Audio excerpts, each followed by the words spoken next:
Hello everyone.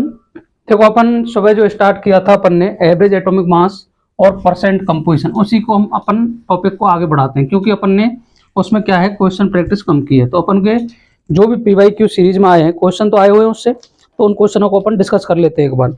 तो सबसे पहले मैं एक बार फॉर्मूला लिख देता हूँ आपके सामने। देखिए, एवरेज एटॉमिक मास क्या बताया मैंने ये कि ये यूजफुल किसके लिए है, यूजफुल फॉर आइसोटॉप्स। ठीक है, तो मैं लिखता हूं AAM एवरेज एटॉमिक मास बराबर इक्वल होता है A1X1 प्लस A2X2 अपॉन 100। यदि 3 आइसोटॉप है तो A3X3 भी हो जाएगा इसके साथ। सेकंड टॉपिक की मैंने बात की थी परसेंट कंपोजिशन। किसकी बात की थी? Percent composition. तो परसेंट कंपोजिशन क्या होता है? Number of atom into mass of atom divide by molecular weight. क्या? Molecular weight into 100। अब मॉलिक्यूलर वेट किसका है? कंपाउंड का है। जो कंपाउंड दे रखा है उसका क्या है? ये मॉलिक्यूलर वेट है। ये दो फॉर्मूले अपने को याद रहने चाहिए क्योंकि परसेंट कंपोजिशन से जेई मेंस में भर भर के क्वेश्चन पूछे गए हैं और जो एवरेज एटॉमिक मास है इससे भी नीट में क्वेश्चन आए हुए हैं। बोलो हाँ या ना। अब देखो अपन बात करते हैं इनके क्वेश्चंस की। क्वेश्चंस किस तरीके से आए? दो क्वेश्चन मैंने आपको करा दिए थे सुबह। अब मैं बात करता हूं नेक्स्ट क्वेश्चन की।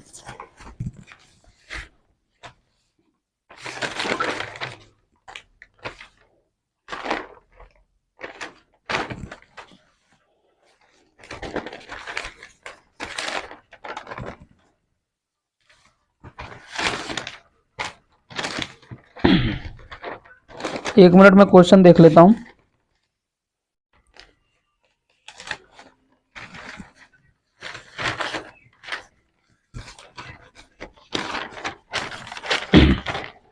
देखिएगा, नीट में आया हुआ क्वेश्चन है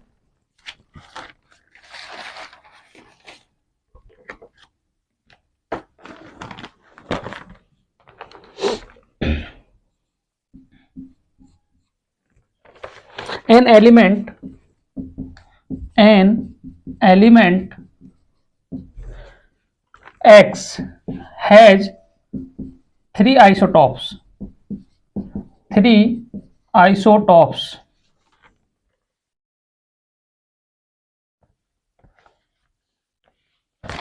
and their composition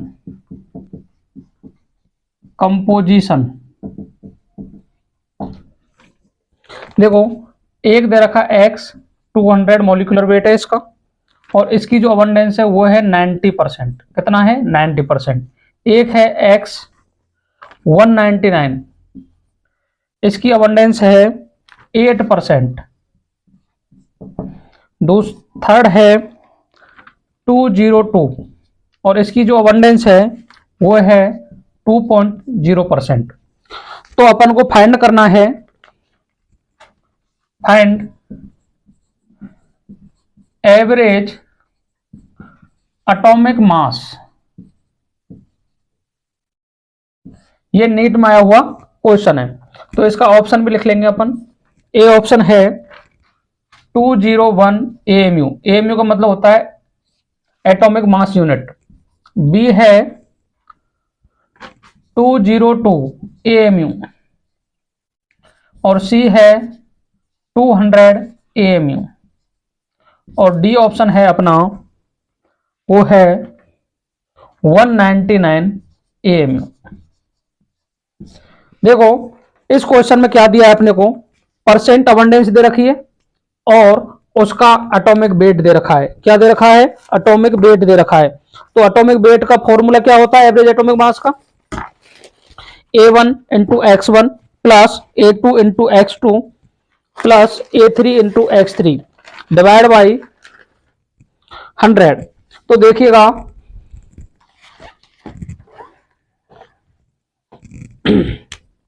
सॉल्यूशन की बात करता हूं मैं।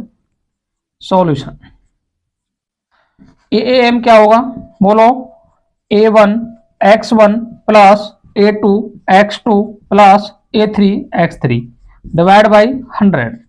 या तो आप देखो 100 कर लो, या फिर x1 plus x2 plus x3, काफी बुक में दे रखा है, कोई फर्क नहीं पड़ता क्योंकि इनको भी ऐड करोगे तो 100 ही आने वाला है, तो आप सीधा 100 से डिवाइड करो उसको। तो देखो a1 कितना है 200, कितना परसेंट है 90% है, प्लस a2 कितना है 199 है, कितना परसेंट है 8% है, प्लस थर्ड कौन सा है 202, ये कितना परसेंट है 2% है, डिवाइड बाई क्या करोगे 100 करोगे। इसको सॉल्व करोगे आप तो देखो ये हो जाएगा 18,000 प्लस इसको करोगे तो 1602 और ये हो जाएगा 404 डिवाइड बाई 100। इसको सॉल्व करोगे तो ये आएगा 199.96, ये आंसर आएगा इसका, तो 119.96। अब सिग्निफिकेंट फिगर से अपन इसको यूज करेंगे तो देखो ये 5 से ऊपर है और उससे आगे वाला क्या है ऑड नंबर है, तो ये आगे जाके किसके बराबर हो जाएगा अप्रोक्सीमेट 200 के बराबर हो जाएगा, ना कि 199 के। तो ऑप्शन कौन सा हो जाएगा अपना सी ऑप्शन इसका करेक्ट आंसर हो जाएगा। बोलो आया समझ में कि नहीं आया? कोई भी परेशानी दिक्कत हो तो बता दीजिएगा। इस तरीके से ये क्वेश्चन आया हुआ है नीट में, तो अपन को इस क्वेश्चन को इस तरीके से क्या करना है डील करना है। देखो कैलकुलेशन आप देख सकते हो, बाकी इसका जो तरीका है वो इस तरीके से ही आने वाला है। अब मैं बात करता हूं नेक्स्ट क्वेश्चन परसेंट कंपोजिशन की। इस तरीका का कोई क्वेश्चन आएगा नीट में तो आप आसानी से इसको सॉल्व कर सकते हो। कौन सा फॉर्मूला यूज करके a1 into x1 plus a2 plus x2 plus a3 x3 और डिवाइड बाई 100। किसके लिए यूजफुल है? आइसोटॉप्स के लिए है। नेक्स्ट बात करता हूं नेक्स्ट क्वेश्चन की।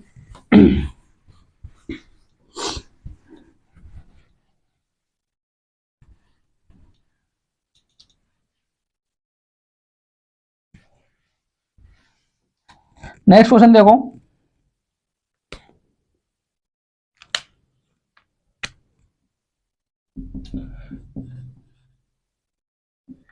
hemoglobin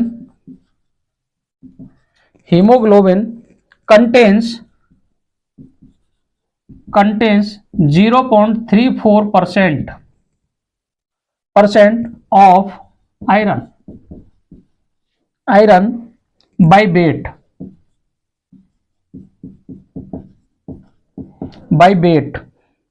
the molecular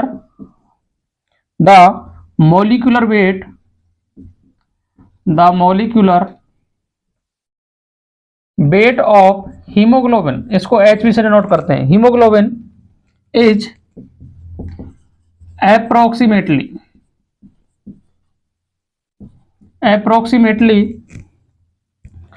6720.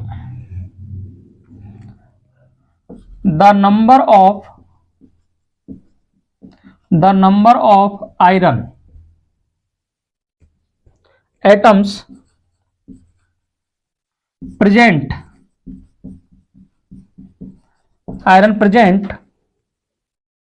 in one molecule of hemoglobin.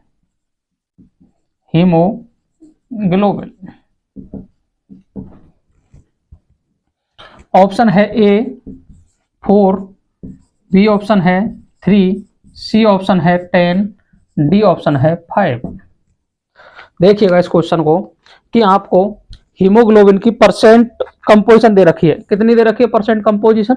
0.34% by weight. The molecular weight of haemoglobin approximate कितना है? 67200। इसमें आपको फाइंड क्या करना है कि जो आयरन प्रेजेंट है वो कितना नंबर है, आयरन के कितने मॉलिक्यूल उसमें प्रेजेंट है। तो देखिएगा, अब देखो इसको यूनिटरी मेथड से करोगे आप तो फंसोगे। आपको सीधा तरीका है, सीधा फॉर्मूला यूज करो। ये फॉर्मूला क्या है? मैक्सिमम क्वेश्चन को सॉल्व करने के लिए काम आएगा। यूनिटरी मेथड से आप फंसोगे, क्वेश्चनों में फंसोगे, इसलिए यूनिटरी मेथड आपको यूज नहीं करना है। तो आप सीधा फॉर्मूला यूज करो इसके। देखो परसेंट कंपोजिशन का मतलब है परसेंट कंपोजिशन किसके बराबर है बोलो, फॉर्मूले को 10 बार बोल दोगे याद हो जाएगा। देखो नंबर ऑफ एटम क्या है, number of atom into mass of atom divide by molecular weight of haemoglobin, molecular weight of haemoglobin into क्या कर दोगे 100 कर दोगे। देखो सब कुछ डाटा दे रखा है आपको, परसेंट कंपोजिशन कितना दे रखा है 0.34%। नंबर ऑफ एटम तो मेरे को फाइंड करना है, एक्स लिख दूं। आयरन का मास पता है आपको, Fe का एटॉमिक मास कितना है बोलो 56 है, तो 56 डिवाइड बाई 67200 इंटू 100 बोलो। अब इसको मल्टीप्लाई कर दो, मल्टीप्लाई करोगे तो देखो 0.34 into 67200 divide by 56 equal to X, X बराबर कितना आ जाएगा 4 आ जाएगा। बोलो हाँ या ना। इस क्वेश्चन में कोई भी दिक्कत आपको नहीं आनी चाहिए। अब देखो नीट वालों के लिए तो क्या है, फिजिकल केमिस्ट्री का बहुत सवाल है। उनको जैसे ही क्वेश्चन देखे फिजिकल केमिस्ट्री के, इतना बड़ा क्वेश्चन देखा, वो बिल्कुल ही हाथ नहीं लगाएंगे, क्योंकि उनको कैलकुलेशन से क्या लगता है, डर लगता है। वो कभी भी हाथ नहीं लगाएंगे, वो छोड़ देंगे, क्योंकि है क्वेश्चन सरल। देखो 0.34% रखो परसेंट कंपोजिशन की जगह। Weight of molecular weight of haemoglobin कितना दे रखा है 67200 रखो मॉलिक्यूलर वेट की जगह। द नंबर पूछे तो मैंने फॉर्मूले में क्या लिखा है, नंबर ऑफ एटम, ये रहा नंबर ऑफ एटम, तो नंबर ऑफ एटम की जगह क्या लिख दो एक्स लिख दो।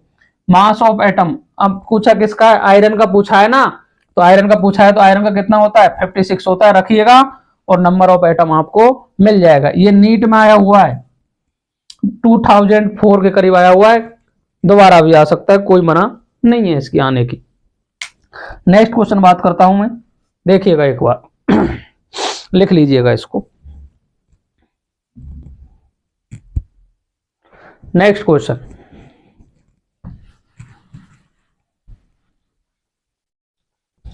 सारी बातें नोट्स में लिखा चुके हैं।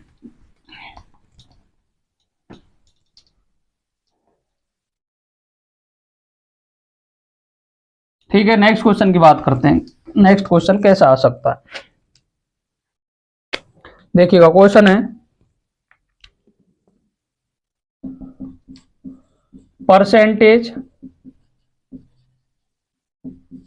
परसेंटेज ऑफ सेलेनियम इन पर ऑक्साइड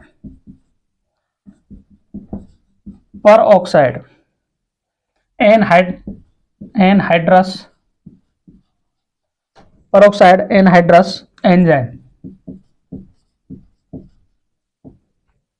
एंजाइम इज 0.5%, कितना दे रखा है 0.5% बाई वेट। उसका एटॉमिक वेट कितना दे रखा है, एटॉमिक वेट ऑफ सेलेनियम कितना दे रखा है 74 दे रखा है, पेपर में दे देगा। देखो कुछ के एटॉमिक वेट तो आपको याद रखने हैं, कुछ के आपको जो आपको नहीं आते हैं मैक्सिमम केस में वो पेपर में दे के रखता है, क्योंकि उसको आपका बीपी नहीं बढ़ाना है। कितने क्वेश्चन आते हैं 180 क्वेश्चन करने 3 घंटे में, ठीक है। तो वेट 78.4 कितना दे रखा है 78.4 दे रखा है।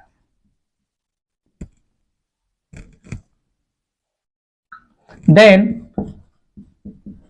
मिनिमम क्या पूछा है, minimum molecular wait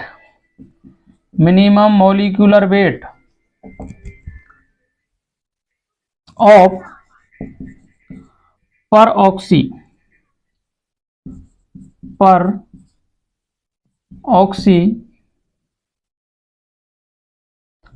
oxidase anhydrous enzyme is पर ऑक्सीडेज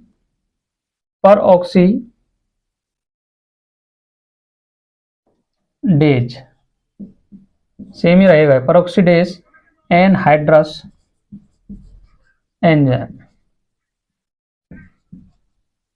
एज। ए ऑप्शन दे रखा है देखो 1.568 इंटू 10⁴। बी ऑप्शन है 1.568 इंटू 10⁻3। सी है 15.68। डी ऑप्शन है 2.136 इंटू 10⁴। ये 4 ऑप्शन है इसके। बोलो, आपको मिनिमम वेट पूछा है, मिनिमम मॉलिक्यूलर वेट क्या क्या हो सकता है इसका। तो मिनिमम मॉलिक्यूलर वेट में क्या करेंगे अपन, तो देखिएगा सॉल्यूशन की बात करते हैं अपन। देखो ये क्वेश्चन क्या है, लगते डरावने हैं लेकिन आसानी से इस फॉर्मूले पर आते हैं। देखो नीट में जितने भी पीवाईक्यू आएंगे, फिजिकल केमिस्ट्री के जितने भी पीवाईक्यू दे रखे हैं आपको, वो सारे फॉर्मूला बेस ही देता है, कभी भी घुमाता नहीं है। और कैलकुलेशन भी क्या होती है, आसानी से कटने वाली होती है, क्योंकि उसको 3 घंटे में आपको पेपर करवाना है, ना कि आपका बीपी बढ़ाना है। ये याद रखना है अपने को। तो देखो परसेंट कंपोजिशन का मतलब क्या है, परसेंट कंपोजिशन। देखो मैं बार बार फॉर्मूला इसलिए लिख रहा हूं आपको याद हो जाए। तो देखो number of atom into mass of atom, mass of atom divide by molecular weight, molecular weight into 100। बोलो हाँ या ना। परसेंट कंपोजिशन देखो कितना दे रखा है, percentage of selenium in peroxidase anhydrous enzyme 0.5%। कितना दे रखा है, 0.5%। नंबर ऑफ एटम मिनिमम के लिए कम से कम एक तो होना चाहिए, और एक का कितना है 78.4, 78.4 डिवाइड बाई, ये तो पूछा ही है मेरे को, तो इसको मान लूँ x इंटू कर दूं मैं 100। बोलो हाँ या ना। x equal to 1 into 78.4 into 100 divide by 0.5। इसको सॉल्व करोगे तो ये आ गया 7840 डिवाइड बाई 5, 5 से डिवाइड करोगे तो 5 1 कितना बचा, 2 बचा, 5 3 बचा, 6 बच गया, और 8 और 0 इतना आया।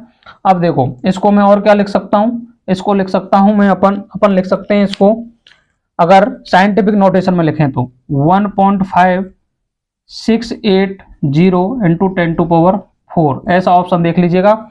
अब मैंने एक टर्म यूज किया है साइंटिफिक नोटेशन। साइंटिफिक नोटेशन आपको एनसीईआरटी में दे रखा है। साइंटिफिक नोटेशन का मतलब होता है किसी भी नंबर को n इंटू 10⁻n के रूप में लिखना ही साइंटिफिक नोटेशन कहलाता है। कोई भी नंबर दे रखा है आपको, इसको साइंटिफिक नोटेशन में लिखना है तो n इंटू 10⁻n की पावर में लिखोगे। अब जो ये n है, ये पॉजिटिव हो सकता है, नेगेटिव हो सकता है, कुछ भी हो सकता है ये।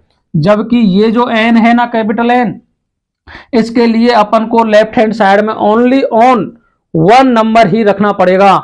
जैसे 1.5 रखना है, 50 नहीं रखोगे। साइंटिफिक नोटेशन का यही रूल है कि n इंटू 10⁻n के रूप में नंबर को शो करना ही क्या कहलाता है, साइंटिफिक नोटेशन कहलाता है। जबकि लेफ्ट हैंड साइड पे आप एक नंबर को ही रखोगे। और जो स्मॉल n है एक्सपोनेंशियल वाला, ये पॉजिटिव भी हो सकता है, नेगेटिव भी हो सकता है। सारे मान देखोगे, na का मान देखोगे 6.023 इंटू 10⁻23, ये किसमें है, साइंटिफिक नोटेशन में दे रखा है। 1.6 इंटू 10⁻24, ये भी किसमें दे रखा है, साइंटिफिक नोटेशन में दे रखा है। सारी जो टर्मिनोलॉजी यूज होती है वो साइंटिफिक नोटेशन में यूज होती है। इसके लिए अपन को याद क्या रखना है कि जो लेफ्ट हैंड साइड में दे रखा है वो ओनली क्या रखना है, 1 नंबर रखना है। अपन का टॉपिक नहीं था लेकिन अपन ने बता दिया यहाँ, क्योंकि 15,680 आ रहा है यहाँ। इसको साइंटिफिक नोटेशन में शो करके अपने को आंसर दे रखे हैं, इसके आंसर दे रखे हैं। तो अपन इस तरीके से कौन सा ऑप्शन हो जाएगा, बोलो ए ऑप्शन हो जाएगा। इसमें कौन सा ऑप्शन हो जाएगा, ए ऑप्शन हो जाएगा। बोलो हाँ या ना, कोई परेशानी, दिक्कत, समस्या बताइएगा।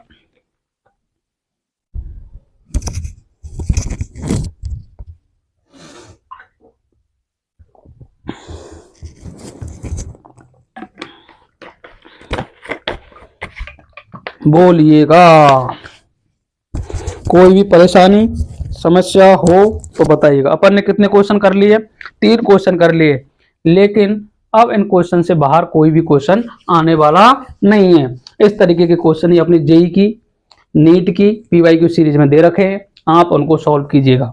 कोई भी समस्या हो तो अपने पास यूट्यूब है ही है, कमेंट कर दीजिएगा क्वेश्चन को, अपन आपको आंसर भेज देंगे। बोलो कोई परेशानी? अब देखो इसके साथ ही में नेक्स्ट टॉपिक की जो बात करता हूं वह है वेपर डेंसिटी। क्या है वेपर डेंसिटी? देखो डेंसिटी क्या होता है, मास बाई वॉल्यूम होता है, लेकिन वेपर डेंसिटी भी मास की बाई वॉल्यूम की तरह ही यूज होगा। वेपर डेंसिटी क्या होता है? वेपर डेंसिटी होता है density of any gas upon density of hydrogen, इसे बोलते हैं वेपर डेंसिटी। और वेपर डेंसिटी का अगर आप सीधा यूज करो तो देखो वेपर डेंसिटी याद करने के लिए आप याद कर लो मॉलिक्यूलर वेट बाई 2, ये सीधा फॉर्मूला यूज कर लो आप। अगर चाहिए आपको डेरिवेशन तो डेरिवेशन तो अपन को बताना पड़ेगा। तो देखो वेपर डेंसिटी क्या है, वेपर डेंसिटी क्या होगी भैया? वेपर डेंसिटी होती है density of any gas divide by density of H2 gas, hydrogen gas. बोलो हाँ या ना। अब देखो D बराबर क्या होता है, M अपॉन बी, यही होता है क्या? इसको रख दें यहां? नहीं रख सकते, आपको एक फॉर्मूला अच्छी तरीके से पता है आइडियल गैस इक्वेशन का। PV इक्वल टू क्या होता है, nRT होता है। क्या होता है? nRT होता है। P को मैं इधर ले जाऊं, N अपॉन बी, RT लिख दूं क्या इसको? बोलो हाँ या ना। N अपॉन बी को क्या बोलते हैं अपन? मोलरिटी। 1 लीटर सॉल्यूशन में प्रेजेंट सॉल्यूट के मोल को क्या बोलते हैं? मोलरिटी। तो इसको लिख सकते हैं अपन N अपॉन बी, इसको और ओपन कर लेता हूं मैं, W upon M into W upon M into B तो है ये, बी रख देंगे, इंटू RT। इसको मैं इधर ले जाऊं, PM बराबर क्या हो गया? DRT हो गया क्या? बोलो तो D बराबर क्या हो गया? बोलो भैया PM अपॉन RT। क्या ये रिलेशन आपको पता है? ये रिलेशन निकलता है आइडियल गैस इक्वेशन से। तो देखो N अपॉन बी, N अब मैं यहां लिख देता हूं, देखो हेयर P इक्वल टू क्या है? प्रेशर, दाब है। B क्या है? वॉल्यूम है। N क्या है? मोल है। और मोल क्या होता है भैया? W upon M। इसके बाद में R क्या है? गैस कांस्टेंट है। क्या है? गैस कांस्टेंट है। T तो आपको पता है ये टेम्परेचर है। T क्या है? टेम्परेचर है, ये आपको पता होना चाहिए।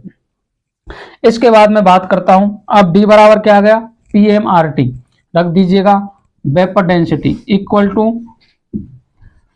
PM any gas, molar mass any gas का हो सकता है, अपॉन RT। अपॉन में रखूंगा, पलटा खिला दो इसको, RT upon P into MH2, किसका मास? हाइड्रोजन का मास।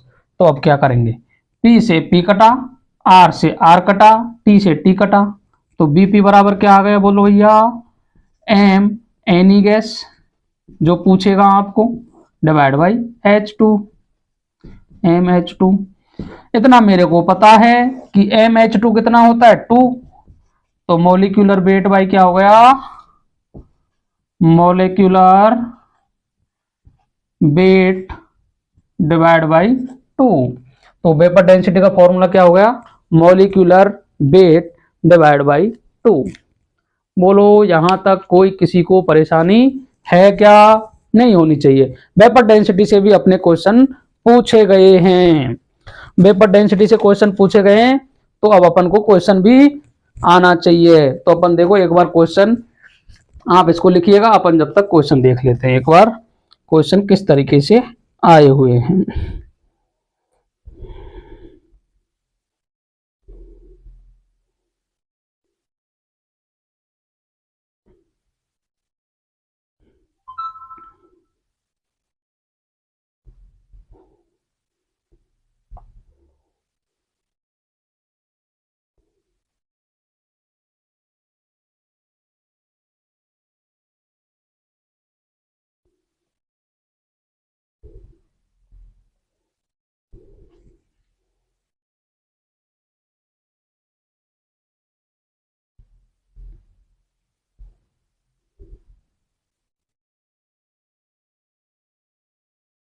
देखो एक क्वेश्चन आया हुआ है, बहुत बढ़िया क्वेश्चन है ये, मैं आपको सॉल्व करा देता हूँ। आपको समझ में आया वेपर डेंसिटी क्या होता है?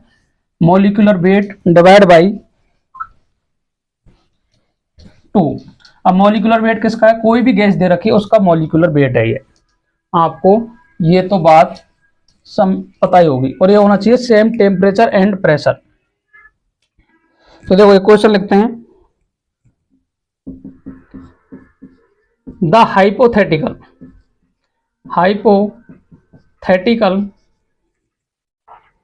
गैस इज N2X, क्या दे रखी है? N2X, and it's vapour density is 70। Find x को अपन को फाइंड करना है।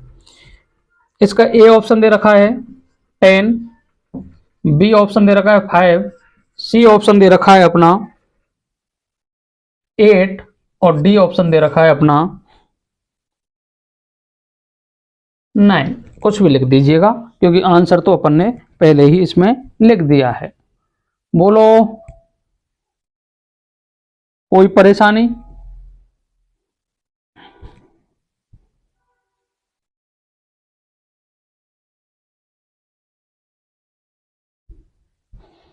ठीक है, अब अपन इसको क्या कर लेते हैं, सॉल्व कर लेते हैं।